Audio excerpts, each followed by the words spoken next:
CM Bhajanlal Sharma ने गौ माता का पूजन कर समस्त प्रदेशवासियों की सुख समृद्धि की प्रार्थना की। मुख्यमंत्री भजनलाल शर्मा ने जयपुर स्थित विद्याधर नगर स्टेडियम में देवराहा बाबा गौ सेवा परिवार के तत्वाधान में आयोजित प्रथम गौ महाकुंभ में सर्व सुखदायिनी परम पूज्य गौ माता का विधिवत पूजन कर समस्त प्रदेशवासियों को सुख समृद्धि आरोग्यमय जीवन हेतु प्रार्थना किया। इस अवसर पर आयोजित कार्यक्रम को संबोधित कर उन्होंने उपस्थित गौ भक्तों को प्रदेश सरकार द्वारा गौ सेवा, गौ संरक्षण और गौवंश के संवर्धन हेतु दिए गए 4 विरोध कल्याणकारी प्रयासों की जानकारी दी।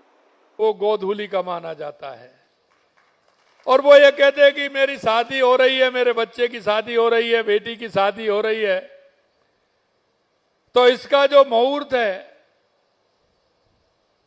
वो गोधूली का होना चाहिए। अब आप ये देख सकते हैं कितना शुभ जो वो गोधूली का समय होता है, कितना शुभ माना जाता है।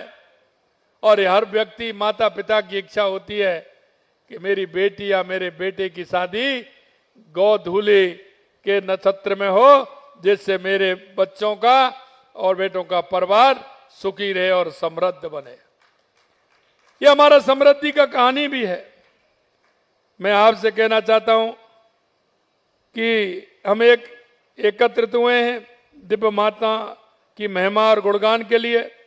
हमारे लिए गाय का दूध दूध नहीं, एक औषधि भी है और हमारे जीवन को उद्धार करने वाला भी है।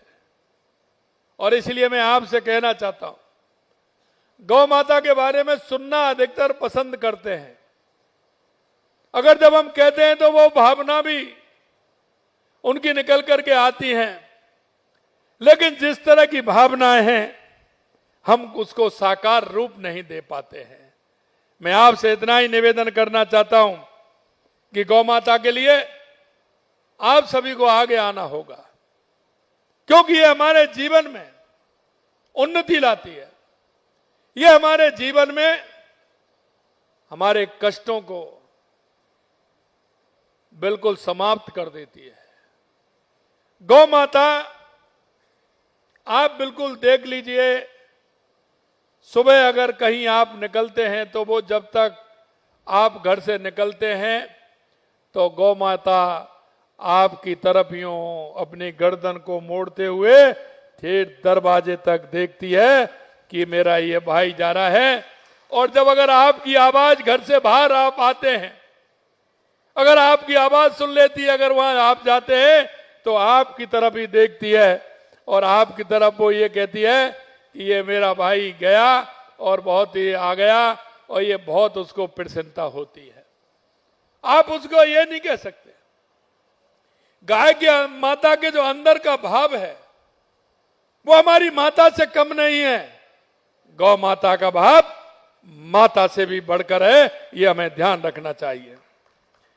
मैं इतना कहना चाहता हूं कि देवरा बाबा गौ सेवा परिवार के इस आयोजन का बीड़ा जो उठाया है उन्हें मैं धन्यवाद देता हूं। जहां गौ की पूजा होती है वहां समृद्धि भी होती है और संस्कार दोनों वहां वास करते हैं। भाइयों बहनों, मैं गर्व से कहना चाहता हूं कि राजस्थान के अंदर हमारी सरकार ने गौ माता और किसानों के कल्याण के लिए अभूतपूर्व कदम उठाए हैं और मेरे जीवन में गाय माता का बहुत बड़ा महत्व है। मैं जब भी गांव में रहता था तो गाय रहती थी। मैं आया लेकिन मेरे लिए रहने के लिए जगह कम थी, लेकिन जब मैं भरतपुर आया तो मैंने पहले मेरी गाय का रहने के लिए पहले मैंने उसका स्थान बनाया, उसके बाद में आया। हमेशा मैंने गाय रखी है और अब भी मैं जिस दिन मैं मुख्यमंत्री बना और मेरे मुख्यमंत्री आवास में पहले मेरी गाय पहुंच गई, उसके बाद मेरा गृह प्रवेश हुआ। गाय के दर्शन मात्र से ही मन में प्रसन्नता हो जाती है। सुबह जग करके अगर गाय माता के आपके दर्शन हो गए तो उससे बड़ा और कोई नहीं है। क्योंकि मैं आपको कहना चाहता हूं, हम आप आज के युग में आ गए, लेकिन हमारे बुजुर्गों से, हमारे पूर्वजों से अगर आप पूछोगे तो हमारी समृद्धि का कारण हमारी गौ माता और हमारा गौवंश रहा है। हमने देखा है गांव के अंदर हम देखते थे, जब पहली आषाढ़ की बारिश होती थी, पहली बारिश होती थी, हम देखते थे जब खेती की बुवाई के लिए जाते थे